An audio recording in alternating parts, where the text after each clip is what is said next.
तो जैसे कल की जो वाणी थी उसमें बाबा ने बोला भी कि बाबा सर्व संबंधों की ऑफर करते हैं। तो कल का अगर आप वाणी आपने सुनी होगी तो उसमें ऐसे पिता की फीलिंग या माँ की फीलिंग बहुत ज्यादा आती है कि बाबा जैसे सब कुछ न्यौछावर कर रहे हैं बच्चों को। और बाप जो मेन जो तीन संबंध निभाते हैं, बाप टीचर सतगुरु, तो आज जो है वो टीचर की है। टीचर जैसे कोई बहुत स्ट्रिक्ट टीचर होता है और वो किसी भी चीज में कोताही नहीं बरतता। अगर उसके सामने कोई गलत करेगा तो वो उसको फिर पनिश भी करता है। आज आपको ऐसी भासना आएगी कि बाबा स्ट्रिक्ट टीचर या सतगुरु के रूप में बैठकर जैसे कि बता रहे हैं। चलिए वाणी सुनते हैं। तो बाबा कह रहे हैं 17/4/2023 की वाणी है। मीठे बच्चे, माया के वश हो, ईश्वरीय मत के विरुद्ध कोई कार्य नहीं करना कि माया के विकारों के वश हो जाए। और जो बाबा ने बोला है, जो ईश्वरीय श्रीमत है, जो विधान है, ईश्वरीय विधान है, उसके अगेंस्ट नहीं करना। कभी भी बाप की निंदा नहीं कराना। कभी भी हमारा कोई ऐसा कार्य ना हो जो लोग देखें और बोले कि भाई आप तो वहां जाते हो, क्या यही चीज सिखाते हैं वहां पे। तो ये निंदा हो गई। जैसे दूसरी आत्मा बाबा से दूर हो गई, वो कहेगी भाई ऐसी जगह हम जाकर क्या करें, तो वो निंदा है। प्रश्न बोला, माया भी बाप की मददगार है कैसे। आपको पता है माया पांच विकारों को कहते हैं। बाबा कहते हैं कि वो भी बाबा की मददगार है कैसे। जब देखती है कोई श्रीमत की अवज्ञा करते हैं, भाई कोई श्रीमत की अवज्ञा कर रहा है, श्रीमत जैसे बाबा ने बोला, जो दिनचर्या बताई है, जो रहन सहन बताया है, उस पर नहीं चलते हैं, बाप का कहना नहीं मानते हैं, श्रीमत पर नहीं चलते हैं, तो कच्चा खा लेती है, थप्पड़ मार देती है। माना माया ऐसा उठा के ले जाएगी। माना जैसे वो सीता जी के लिए बताते हैं कि वो एक कदम रखा और रावण उठा के सीधा शोक वाटिका में ले गया, और वहां तो फिर वो रोती ही नहीं। तो उसी तरीके से अगर हमने बाबा की जो बात है वो नहीं मानी, तो ऐसे ही माया उठा लेगी, पता ही नहीं पड़ेगा हम कब कितने दुखी हो गए। तो जैसे कच्चा खा लेती है। सयाना वह जो बाप की याद से माया को परख उसके वशीभूत हो। बाबा ने कहा वो है सयानिया। समझ जाओ ये माया है और उससे दूर आना। गीत है मुझको सहारा देने वाले, दिल कहे तेरा शुक्रिया। ओम शांति। बच्चों ने ये महिमा किसकी सुनी कि मुझको सहारा देने वाले किसकी महिमा है? परम पिता परमात्मा की। बच्चे जानते हैं ऐसे बाप को याद करके उनसे अब स्वर्ग का वर्षा लेना है। बाप का तो फरमान है। हो गई मुरली स्टार्ट। फरमान माना जैसे एक आज्ञा। आप देखेंगे ज्यादातर जो बाबा, जैसे कल की मुरली थी, तो बाबा इशारों में बात करते हैं, इसीलिए दादियों से भी बोला कि बाबा इशारों में बात करते हैं। मगर फरमान होता है कि एक आज्ञा, लॉ पास होना। तो बाप का तो फरमान है, निरंतर मुझे याद करो और अपने को आत्मा रूप में बच्चे समझो। यही मंजिल है। बाबा ने कहा ये करना है। बाप का निवास स्थान तो अब मधुबन ही है। अब बाप से वर्षा कैसे मिले? बात यह है, बाबा तो आते हैं मधुबन में, बाप से वर्षा कैसे मिले? जितना जो बाप को याद करते हैं उतना उनके पाप कटते जाते हैं। और जो बाप के वर्षे को याद करते रहते, उनके खाते में खजाना जमा होता है। इससे कोई फर्क नहीं पड़ता हम कहाँ पर हैं, घर में हैं कि बाहर हैं। जितना बाबा को याद करेंगे, उतना वर्षे को जितना याद करेंगे उतना वर्षा मिलेगा। ये बाबा ने बताया। ये एक किस्म का व्यापार है जो बाप सिखाते हैं। अगर याद करेंगे तो वर्षा मिलेगा, नहीं करेंगे तो नहीं मिलेगा। तो व्यापार में तो यही होता है। ऐसे बाप को तो निरंतर याद करना पड़े। अगर याद नहीं करते तो माया पत्थर मारती है। अगर हम बाबा जैसे बताते हैं वैसे याद नहीं करते हैं, तो कहीं ना कहीं से माया की चोट आएगी। चोट आएगी माना दुख आएगा, विकार आएंगे अंदर, है ना। अलग अलग तरीके के जो भी होते हैं माया के, वो आएंगे। माया कोई कम नहीं है। भले कोई कितना भी कहे मैं बच्चा हूँ, माना ये तो माने कि मैं बच्चा हूँ और बाबा के उस पे चले ना। क्योंकि पहले तो दुनिया में तो जो लोग चलते हैं, दुनिया में तो ऐसा कोई सत्संग होता नहीं जहाँ पे आकर आपको अपनी कमजोरियां छोड़नी हो। वो तो कहते हैं भाई आराम से आप सुनो, जो म्यूजिक है, जो जो भी रास लीला करनी है वो करके घर जाओ। मगर यहाँ तो बाबा कहते हैं कि नहीं बच्चे, जब मैं आया हूँ पावन बनाने, तो पावन तो बनना ही पड़ेगा। तो बाबा ने कहा भल कोई कितना भी कहे मैं बच्चा हूँ, बल स्थूल व सूक्ष्म सर्विस भी करता रहे, लेकिन बाप से योग लगाना नहीं जानते तो उसको सपूत बच्चा नहीं कहेंगे। ये क्या बोला बाबा ने कि बाप भले बाबा को बाबा का बच्चा अपने को माने, बाबा की सर्विस भी करता रहे। चलो भाई, स्थूल और सूक्ष्म, स्थूल हाथ पैर से, सूक्ष्म जैसे मनसा सेवा, मगर अगर बाबा को योग नहीं लगाया, बाबा को याद नहीं करा, तो बाबा ने कहा वो सपूत बच्चा नहीं है। बाप तो कभी किस पर गुस्सा नहीं करते हैं, कभी और दृष्टि से नहीं देखते हैं, परंतु चलन ऐसी देखते हैं तो समझते हैं ये आसुरी मत का है। बाबा कहते हैं बाबा को कोई गुस्से वाली बात नहीं है, ये कोई ऐसा नहीं कि बाबा ये तो जैसे आगे के लिए आगाह कर रहे हैं कि बाबा को याद नहीं करेंगे, आगे जाके जब समय ऐसा आएगा तो उस वक्त धोखा खा लेंगे। फिर उस वक्त ऐसा लगेगा कि बाबा को तो याद हम करते हैं, बाबा मदद नहीं करता। तो बाबा कह रहे हैं सही जो चीज है वो जानो। तो बाबा ने कहा अगर वो नहीं चलते हैं तो बाबा को लगता है ये आसुरी मत पर चलते हैं, या तो अपनी मत पे चलते हैं या किसी और की मत पे चलते हैं। माया एक ही घुसे से एकदम खत्म कर देती है उनपे। माया का अटैक ऐसा होगा कि पता ही नहीं पड़ेगा कि ज्ञान में कभी थे या नहीं थे, या ज्ञान में कुछ करा भी। फिर कितना विघ्न डालते हैं। उनका जितना बड़ा पाप बनता है उतना ज्ञानी मनुष्य का नहीं बनता। अब क्या होता है कि चले तो हम खुद नहीं ज्ञान में ठीक से, उसके बाद जब माया आई तो ज्ञान उड़ गया। अब फिर जब बाहर, जब हम वापस दुनिया में चले गए तो लोग हमसे पूछते हैं भाई आप तो कहते थे वहां पे भगवान पढ़ाते हैं और भगवान को आपने छोड़ दिया। अब उसमें क्या होता है कि कई व्यक्ति वो ये तो सच्चाई बताते नहीं कि हमारे अंदर विकार था, हम ही नहीं चल पाए, वो बुराई करने लग जाते हैं। अरे जी वहां पे भी ऐसा है, हमने देखा कोई नहीं चलता, और ही बुराई करने लग जाते हैं। तो बाबा ने कहा वो बहुत बड़ा पाप है, क्योंकि आप दूसरी आत्माओं को भी उससे बेमुख कर देते हैं। तो बाबा ने कहा उतना अज्ञानी मनुष्य का नहीं बनता जितना ज्ञानी का बनता है। कई नजदीक रहते हुए भी जरा भी पहचानते नहीं, मतलब बाबा के पास है, सामने बैठे हैं, मधुबन में भी है, और बाबा को पहचानते नहीं, ये कौन सी सत्ता है। बाप कहते हैं ये भी ड्रामा में नूंद है, जो सुनते हुए जैसे कि सुनते ही नहीं है। तो बाबा ने कहा ये भी जैसे ड्रामा में हर एक का अपना पार्ट है, तो बाबा क्या करे। आजकल मनुष्यों के ऊपर कितना भी आशीर्वाद करो, प्यार करो, परंतु बैठे बैठे अपने को भस्मासुर बना देते। भस्मासुर माना बैठे बैठे बाबा प्यार करता है, सब कुछ मुरली अच्छी लगती है, मगर फिर दोबारा विकार में चले गए। विकार में चले गए तो माना जैसे खुद को ही भस्म कर दिया भाई, या तो क्रोध अग्नि में, या तो काम अग्नि में, या जो भी अग्नि में चले गए तो खुद को ही भस्म कर दिया, तो भस्मासुर बना देते हैं। वास्तव में ईश्वरीय संप्रदाय और आसुरी संप्रदाय में रात दिन का, जो दुनिया में है वो है आसुरी संप्रदाय। असुर का काम है कि किसको कैसे दुख दिया जाए, या तो अपने को दुख दिया जाए या दूसरे को दुख दिया जाए, असुर यही सोचता है। और बाबा ने कहा ईश्वरीय संप्रदाय तो हम बाबा के बच्चे हैं, तो हम में तो रात दिन का फर्क है उनके साथ। इस दुनिया में किसी का बाप के साथ योग नहीं। बाबा ने कहा आपको छोड़कर बाकी दुनिया में कोई भी हो, कैसा भी हो, कितनी भी पूजा करता हो, कहीं पे भी रहता हो, बाबा के साथ उसका योग नहीं है। पांडव हम ही है सर। ऐसे को फिर बाप आकर ईश्वरीय संप्रदाय बनाते हैं, तो उन्हीं में से बाबा ईश्वरीय संप्रदाय बनाते हैं। तुम्हारे में भी कोई तो ईश्वर के बन उनकी श्रीमत पर चलते हैं, और जो नहीं चलते हैं वह भस्मासुर बन जल मरते हैं। भी बाबा के उसमें नहीं चलोगे तो माया ऐसे आएगी कि विकार में चले जाएंगे, और खुद ही अंदर मन जो है वो शांति थी वो चली जाएगी, और मन जो है अंदर ही अंदर काटता रहेगा, जलता रहेगा, जैसे भस्मासुर बन जाते हैं। तुम ईश्वरीय मत से स्वर्ग का मालिक देवता बनते हो, और कोई स्वर्ग जाने बदले काम चिता पर बैठ भस्मीभूत हो जाते हैं। वही बाबा ने बताया कि अलग अलग विकार है, कोई किस विकार से जलता है, कोई किस विकार से जलता है। मोह भी एक बहुत बड़ा विकार है, किसी के साथ हमारा मोह होता है, जरा सा उसे हो जाए। अभी हमने पीछे एक वीडियो भी डाली थी कि कैसे एक बहुत ज्ञान की पुरानी माता थी, जब उसको मोह आया तो उसने क्या करा। तो बाबा ने कहा वो जल जाते हैं। बाबा बच्चों को कितना युक्ति से उठाते हैं, परंतु माया ऐसी है जो ऐसा वार करती है जो निंदा कराने के निमित्त बन पड़ते हैं। कि निंदा वो कहते हैं भी सतगुरु की निंदक फोर ना पाए। जिसने सतगुरु की निंदा कराई है उसको किनारा नहीं मिलेगा, उसका मन हमेशा बेचैन रहेगा, इधर उधर इधर उधर। तो अगर अब बाबा की निंदा कराने के निमित्त बने तो उसका फिर क्या इलाज है। जो सयाने बच्चे हैं वह तो कदम कदम बाप की श्रीमत पर चलते हैं। बाप की पहली पहली आज्ञा है, क्योंकि बोला ना सयाने कदम कदम पर चलते हैं, तो बाप की पहली पहली आज्ञा है मुझ पारलौकिक बाप को याद करो तो सुधारो। जो भी हमारी जितनी भी परेशानियां, बीमारियां, परिस्थितियां, प्रॉब्लम्स हैं, वो सारी के सारी दूर होंगी, बस एक बाबा को याद करो। और कोई दूसरा तरीका, कोई शॉर्टकट कुछ है ही नहीं है। जो भी दुनिया में इसके अलावा बताते हैं वो गलत है।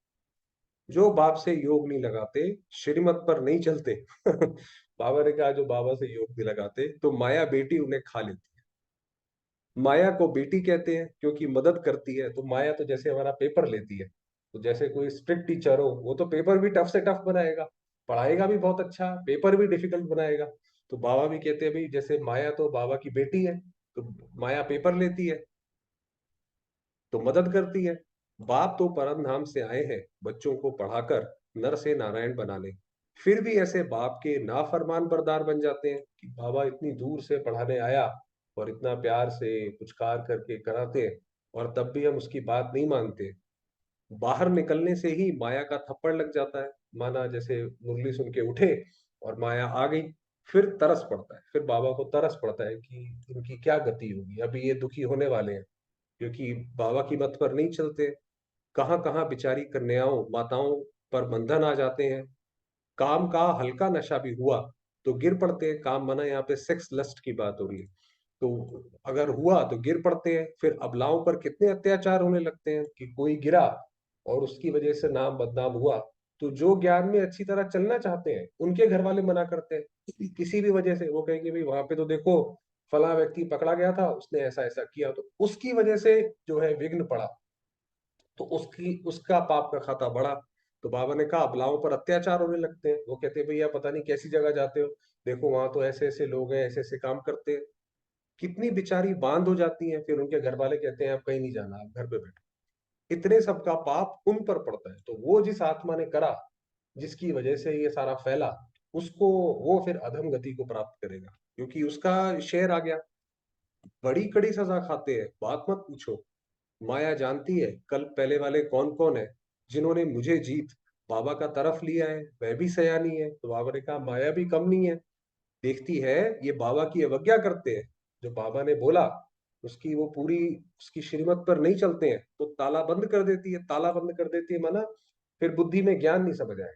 अगर बाबा की बात नहीं मानी, कोई विकार में चले गए, तो फिर जितना मर्जी आप मुरली सुनो, योग लगाओ, आपका मन लगेगा ही नहीं। उसमें ऐसा लगेगा नींद आएगी, ऐसा लगेगा ये तो बहुत मेहनत का काम है, चलो कुछ और करें। तो ताला बंद कर देती है। बाप जानते हैं ये अबलाएं कन्याएं भारत का कल्याण कर। बाबा ने माताओं बहनों को आगे रखा है। तो बाबा ने कहा ये माताएं बहनें ही कल्याण करेंगी, अंत में देवियां ही प्रसिद्ध होंगी। बाप को माताओं का बहुत फुरना रहता है, तुम बच्चों को भी माताओं का फुरना होना चाहिए। हमें भी माताओं का खास ध्यान रखना चाहिए। अपना अहंकार नहीं रहना चाहिए कि अरे हमें कोई कम आता है क्या, हम क्यों किसी को ऐसे करें। तो बाबा ने कहा नहीं, माताओं और कन्याओं को आगे रख। बाप खुद कहते हैं वंदे मातरम, बड़ी संभाल करनी है। कोई ऐसी डर्टी चलन नहीं चलनी है। आप समझ गए डर्टी चलन मतलब कोई आपस में ही, हम जब बाबा ने बोला हम भाई बहन है और आपस में ही ऐसी दृष्टि हो, तो वो तो कुल कलंकित क्या बोला जाए। डर्टी चलन है। अपने आप से पूछना है कि हम कोई उल्टा धंधा तो नहीं करते हैं, कोई ऐसा काम तो नहीं करते हैं जिसकी हमें सजा बाद में मिलेगी। बाप कहते हैं तुम बाप से वर्षा लो, तुम देवता बनने आए। बाबा ने कहा अपने आप को देखो कि हम बनने आए हैं देवता, और काम कैसा करते हैं। धर्म की स्थापना में अनेक विघ्न तो पड़ने ही है। ये तो एक सत्य धर्म की स्थापना हो रही है जो महाभारत में उसमें लिखा लिखा हुआ है। तो बाबा ने कहा धर्म की स्थापना होगी तो विघ्न तो पड़ेंगे, उसके लिए तो तैयार रहो। क्राइस्ट के समय में भी ऐसे कई निकले जिन्होंने निंदा आदि की। आसुरी संप्रदाय ने मार डाला, पहचाना नहीं क्राइस्ट को, आपको पता है उनको सूली पे चढ़ा दिया। अब उनके कितने चर्च आदि बनते हैं परंतु इससे कुछ फायदा नहीं। बाबा ने कहा सृष्टि तो नीचे ही गिरी है ना। जितने भी धर्म आए उन्होंने कुछ समय सृष्टि को थामा पवित्रता से, अच्छे कर्मों से, मगर वो भी फाइनली नीचे गिरते चले गए।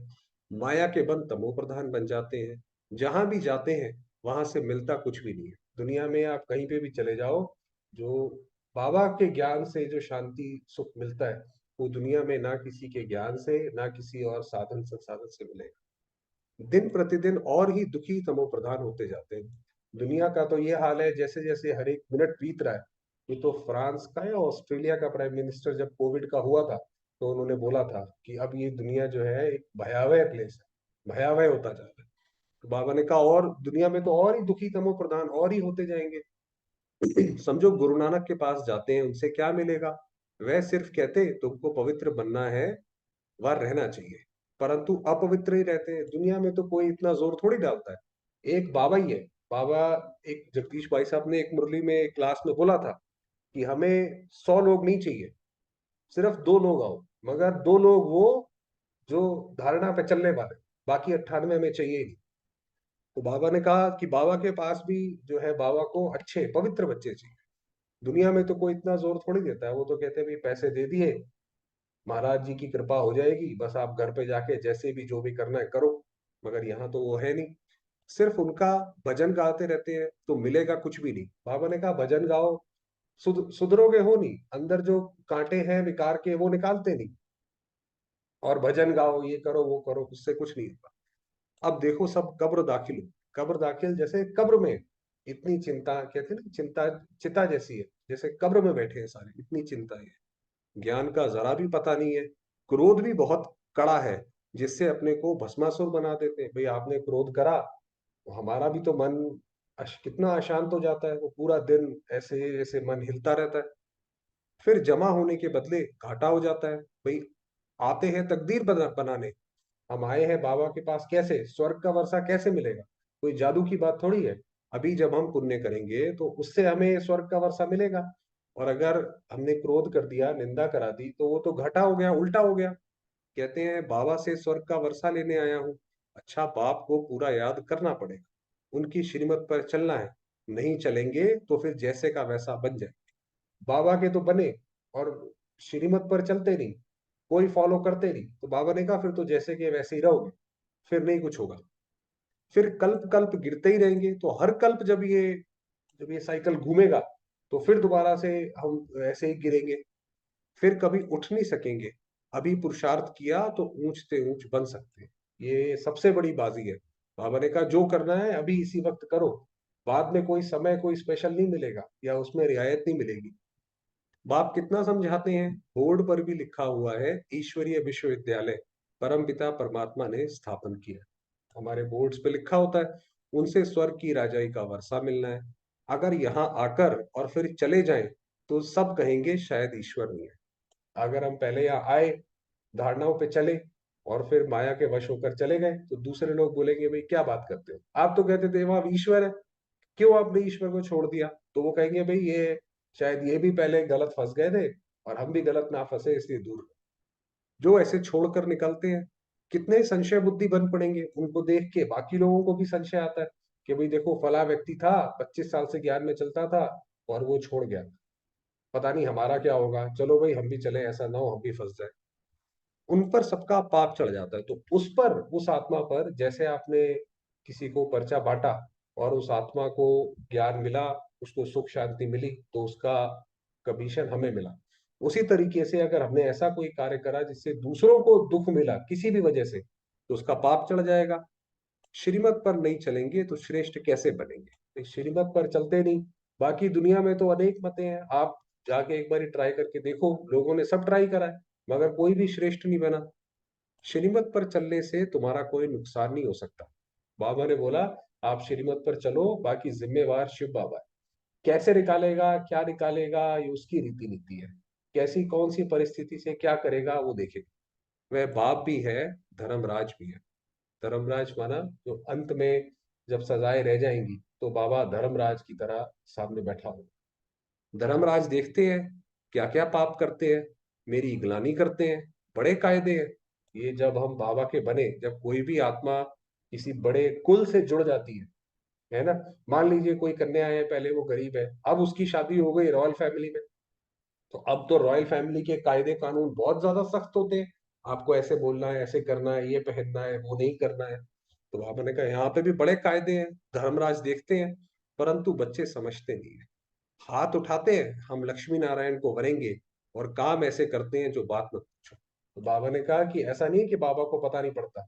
बाबा ने कहा भक्ति में जब बाबा भक्तों की आश सुन लेता है, हम बाबा को याद करते हैं, बाबा तक हमारी याद पहुंचती है, तो हम अगर कोई गलत काम कर रहे हैं तो क्या वो बाबा तक पहुंचता नहीं है, क्या वो बाबा को दिखाई नहीं पड़ता। तो बाबा कहते हैं कि हाथ उठाते हैं कि लक्ष्मी नारायण बनेंगे, और उनको वरेंगे, और काम ऐसे करते हैं, आगे चलकर ये किला ऐसा बन जाएगा जो कोई पतित अंदर आ नहीं सकेगा। बाबा ने कहा ये जो बाबा के सेंटर्स हैं, ये जो मधुबन है, अभी तो क्या है, अभी किसी का मन उदास होता है, चलो भाई सेंटर चले गए, मधुबन चले गए, प्रोग्राम्स होते रहते हैं। बाबा ने कहा अंत में सब स्टॉप कर देंगे, फिर बाहर का कोई भी अंदर नहीं आएगा। तो बाबा ने कहा ये दो अलग अलग दुनिया हो जाएगी जैसे, तो एक बाबा की अलग, बाकी जो नर्क है वो अलग। अभी तो माया बहुतों को नाक से पकड़ लेती है। वह निराकार बाप इन आंखों का लोन ले आए हैं, तो देखते हैं ये फर्स्ट क्लास बच्चा है, ये कांटा है। आपने कल की मुरली में भी नोटिस किया होगा, बाबा ने कहा पुराने बच्चे पीछे बैठे हैं और नए बच्चे, क्योंकि जो नए होते हैं उनको बाबा की पहचान होती नहीं है। जो सारे नए बच्चे आते हैं वो तो ये देखते रहते हैं कि दादी की तन में बाबा कैसे आए, और जो पुराने हैं उनका तो बाबा से जैसे दिल लगा हुआ है। तो इसीलिए कल की मुरली में था कि आगे वालों का ध्यान, क्योंकि नए वाले आगे बैठे थे, बाबा ने कहा उनका ध्यान बाबा पर है और बाबा का ध्यान पीछे है पुराने बच्चों पर। हमारा भी अगर बाबा से दिल लगा हुआ है तो फिर बाबा का ध्यान हमारे ऊपर रहेगा। आप सोचिए कितनी बड़ी बात है कि सामने कोई बैठा है मगर बाबा पीछे देख रहे हैं। तो बाबा ने कहा ये बाबा को रहता है कि ये फर्स्ट क्लास बच्चा है और ये कांटा है। बाप समझाते हैं बच्चे तुमको तो स्वर्ग का मालिक बनना चाहिए, तुम ऐसा पुरुषार्थ क्यों नहीं करते हो। बाबा सर्वशक्तिवान है, माया पर जीत पहनाने आते हैं। तो बाबा आया है इसी माया पर जीत पहनाने। कहते हैं मीठे बच्चे कुछ सजाओं से भी डरो, क्योंकि देखिए हम अपने मन को दो तीन तरीके से चला सकते हैं। जैसे कल था, वो प्यार का स्वरूप था कि बाबा से हमारा प्यार है। बाबा ने कहा कोई गलत कर्म अगर बुद्धि में आता है कि ऐसा करना चाहिए, क्या और कोई संकल्प आते हैं, तो सजाएं सामने रखो, कि धर्मराज की सजाएं सामने बैठी हैं। कुछ गलत किया तो वो पूरा उसमें लगेगा वो फाइन उसका। श्रीमत पर आज्ञाकारी बनो, अपने पर रहम करो। माया के वश कुछ भी करेंगे तो भूत बन जाएंगे। भाई आप ये सोचो कि नहीं नहीं ये तो थोड़ा सा ही गलत है, ऐसा तो होता ही है, दुनिया में सारे करते ही हैं, तो दुनिया में सारे करते हैं, जो दुनिया वालों का हाल होगा वो फिर आपका भी होगा, फिर तैयार हो जाओ। तो बाबा ने कहा माया के वश अगर विकारों के वश कुछ भी करोगे तो भूत ही बन जाओगे आखिर में। भवानी माता कहा जाता है, कोई तो भवानी का वारिस बन जाते हैं, कोई भूत बन जाते हैं। तुम सब भवानी माताएं हो। देखिए माताएं और बहनों को बाबा कितना आगे रखते हैं। बाबा ने कहा तुम सब भवानी माताएं हो जो ज्ञान अमृत पिलाती हो। आपका काम है ज्ञान अमृत पिलाना। वफादार बच्चों पर माता पिता की आशीर्वाद होती है। आप देखिए घर में भी होता है, कोई बच्चे माँ बाप जैसे बताए चलते हैं, तो जैसे माँ बाप उनके लिए स्पेशल रख के जाते हैं।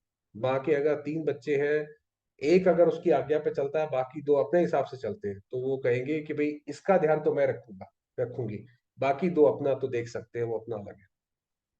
वफादार नहीं तो शांति से जाकर कहाँ दूर रहे तो अच्छा।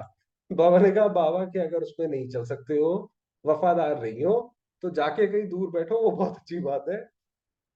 क्या कहते हैं वो ज्यादा सही है। वही जैसे जो बाबा को क्वालिटी चाहिए, क्वांटिटी नहीं चाहिए। अच्छा, बहुत खतरनाक मुरली आज की। मीठे मीठे से खिलते बच्चों को दी माता पिता बाप दादा का याद प्यार और गुड मॉर्निंग।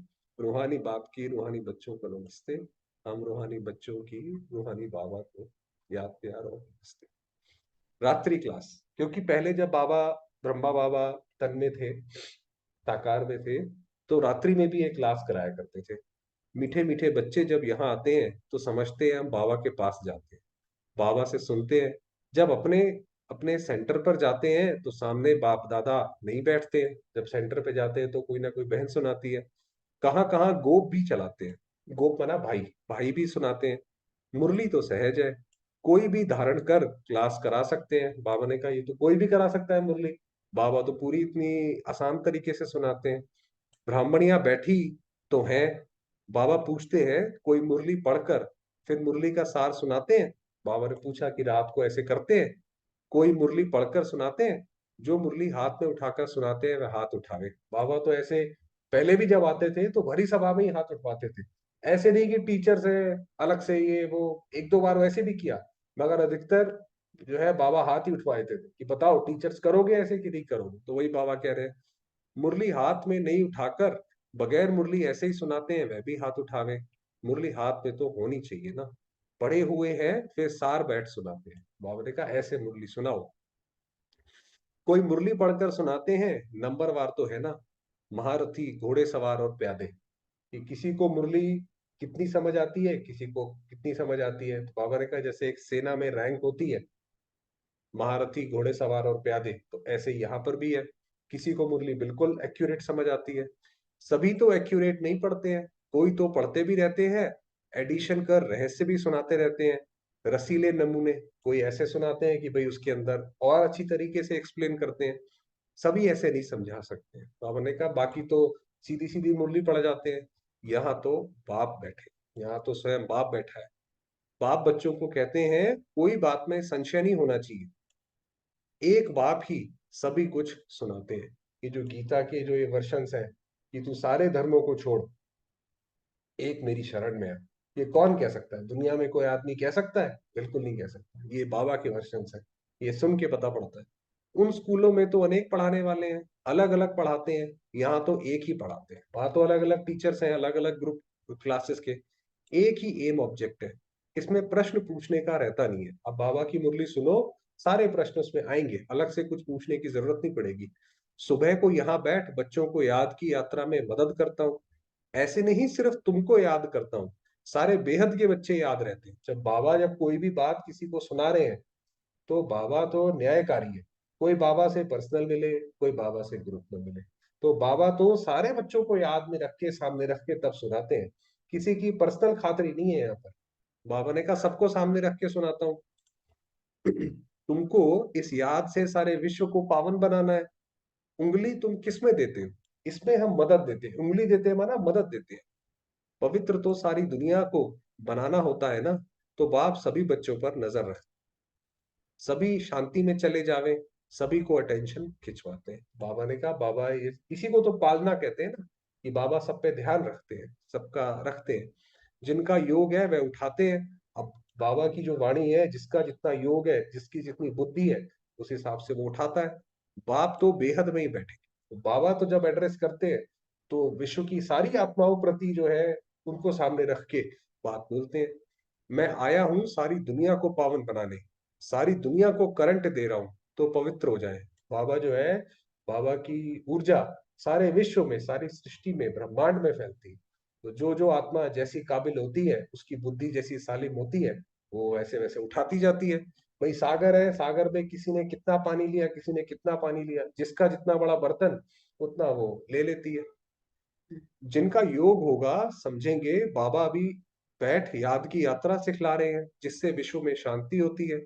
बच्चों को भी याद किया जाता है, वह भी याद में रहते हैं तो मदद मिलती है। अच्छी रीति याद करते हैं वह थोड़े हैं। बाबा ने कहा जो बाबा को अच्छी रीति याद करते हैं वह थोड़े हैं।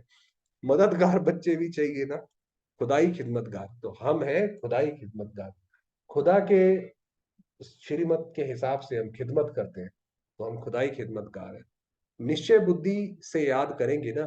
तुम्हारी पहली सब्जेक्ट है ये पावन बनने की। बाबा कहते हैं तुम्हारा सबसे पहला काम है पावन बनो। गोया तुम बच्चे निमित्त बनते हो बाप के साथ, तो हम बाप के साथ मददगार हैं। बाप को बुलाते हैं, हे पतित पावन आओ। वह भी अकेला क्या करेगा, खिदमतगार चाहिए ना। तुम जानते हो विश्व को शांत बनाकर उस पर राज्य करेंगे। जब ये विश्व शांत हो जाएगा, शांति हो जाएगी पूरे विश्व में, तब हम राज्य करेंगे। ऐसी बुद्धि होगी तब नशा चढ़ा हुआ हो। जब ये बाबा को पूरा पहचाने कि कौन आया है, क्या कर रहा है वो, और हमें कैसे मदद देनी है, तब तो उसका नशा चढ़ेगा, वरना खुशी होगी नहीं।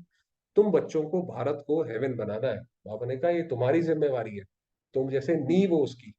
तुम जानते हो बाप की श्रीमत से हम अपने योग बल से अपनी राजधानी स्थापन कर रहे हैं। नशा रहना चाहिए, इसमें कोई स्थूल बात तो है नहीं, ये है रूहानी। तो ये तो बाबा ही बताता है कि कैसे राजधानी स्थापन होती है। बच्चे समझते हैं हर कल्प इस रूहानी बल से हमको विश्व का मालिक बनाते हैं। ये भी समझते हैं शिव बाबा ही आकर स्वर्ग की स्थापना करते हैं। तो जो उसमें बोला कि श्री कृष्ण ने कि मैं पूरे युद्ध में उठाऊंगा नहीं कोई हथियार, मगर ज्ञान दूंगा, तो ये है वो ज्ञान जिससे राजा स्थापन होती है।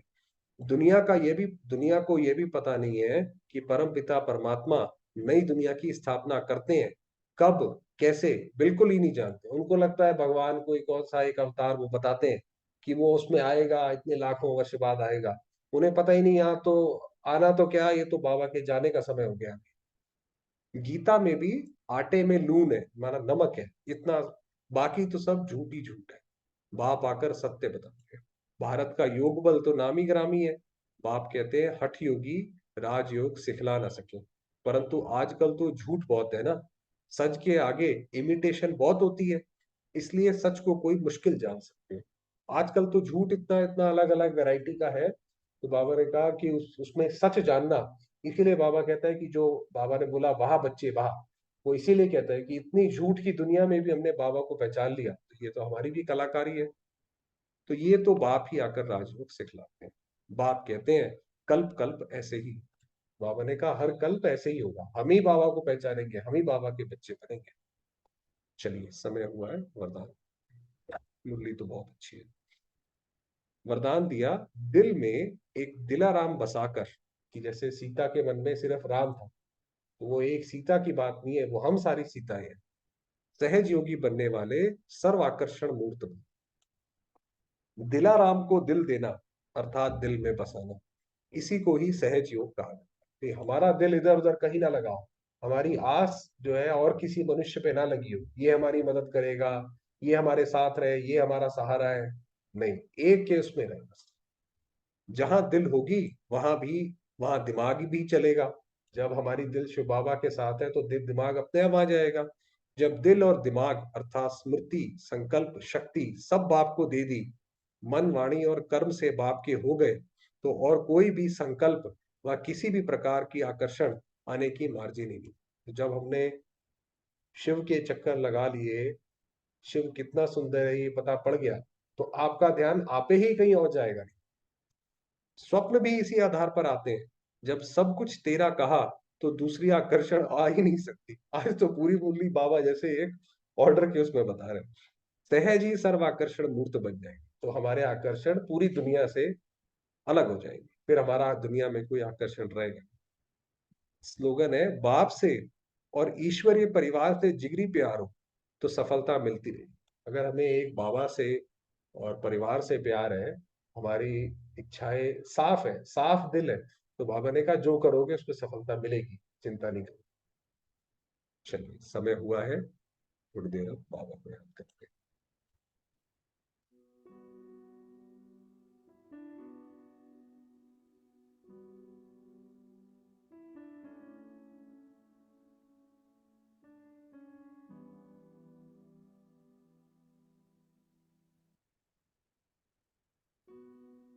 मैं आत्मा, चमकता सितारा,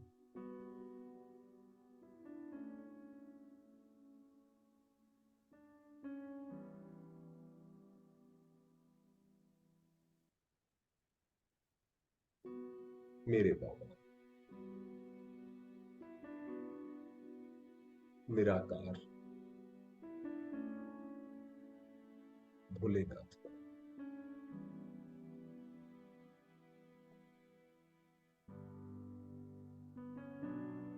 मैं आत्मा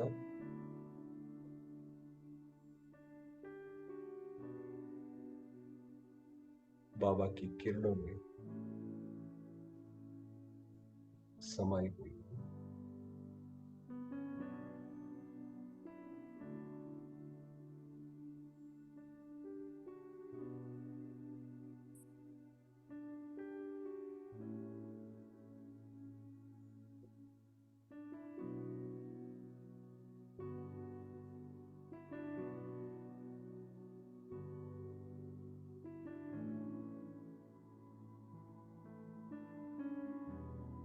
शिव पिता के सानिध्य में हूं।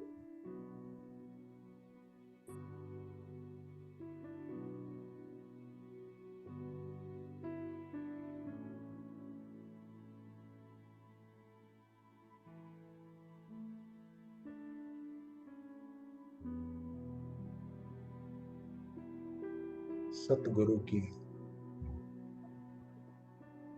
छत्र छाया के नीचे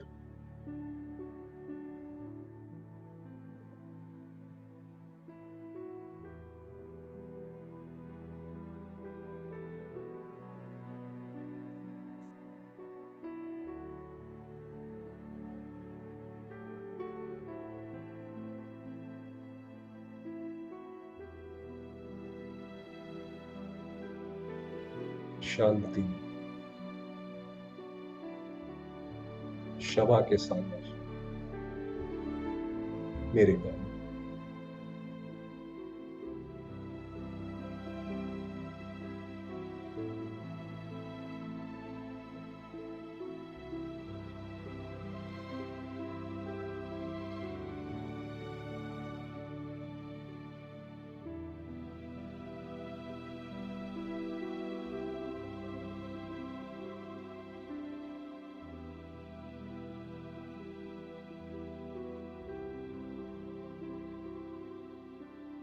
हम्म, शांति।